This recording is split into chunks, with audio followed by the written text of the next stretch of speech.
I like to think that the ending of The Great Gatsby is too downbeat. Even if we are doomed to row our boats ceaselessly back into the past, how do we know which part of the past that will be? History shows us a number of aristocracies that have made good choices. The 9.9%ers of ancient Athens held off the dead tide of the Gatsby curve for a time, even if democracy wasn't quite the right word for their system of government. America's first generation of revolutionaries was mostly 9.9%ers, and yet they turned their backs on the man at the very top in order to create a government of, by, and for the people. The best revolutions do not start at the bottom. They are the work of the upper middle class. These exceptions are rare, to be sure, and yet they are the story of the modern world.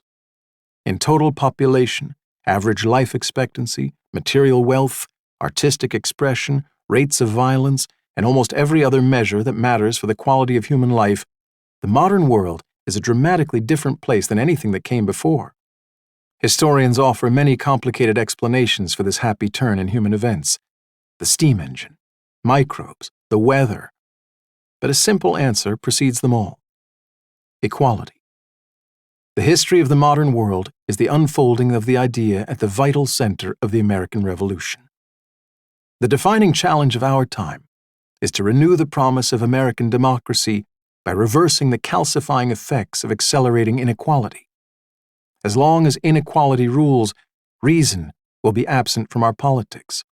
Without reason, none of our other issues can be solved. It's a world historical problem, but the solutions that have been put forward so far are for the most part shoebox in size. Well-meaning meritocrats have proposed new and better tests for admitting people into their jewel-encrusted classrooms. Fine.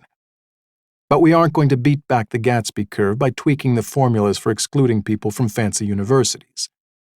Policy wonks have taken aim at the more egregious tax code handouts, such as the mortgage interest deduction and college saving plans. Good. And then what? Conservatives continue to recycle the characterological solutions, like celebrating traditional marriage or bringing back that old-time religion. Sure, reforging familial and community bonds is a worthy goal. But talking up those virtues won't save any families from the withering pressures of a rigged economy. Meanwhile, coffee shop radicals say they want a revolution. They don't seem to appreciate that the only simple solutions are the incredibly violent and destructive ones. The American idea has always been a guide star, not a policy program, much less a reality. The rights of human beings never have been and never could be permanently established in a handful of phrases or old declarations. They are always rushing to catch up to the world that we inhabit.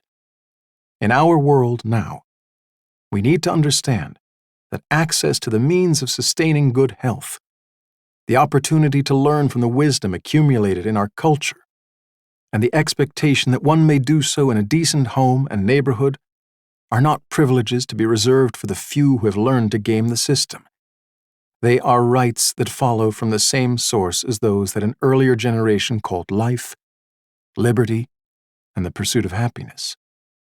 Yes, the kind of change that really matters is going to require action from the federal government. That which creates monopoly power can also destroy it. That which allows money into politics can also take it out. That which has transferred power from labor to capital can transfer it back. Change also needs to happen at the state and local levels. How else are we going to open up our neighborhoods and restore the public character of education? It's going to take something from each of us, too. And perhaps especially from those who happen to be the momentary winners of this cycle in the game. We need to peel our eyes away from the mirror of our own success and think about what we can do in our everyday lives for the people who aren't our neighbors. We should be fighting for opportunities for other people's children as if the future of our own children depended on it. It probably does.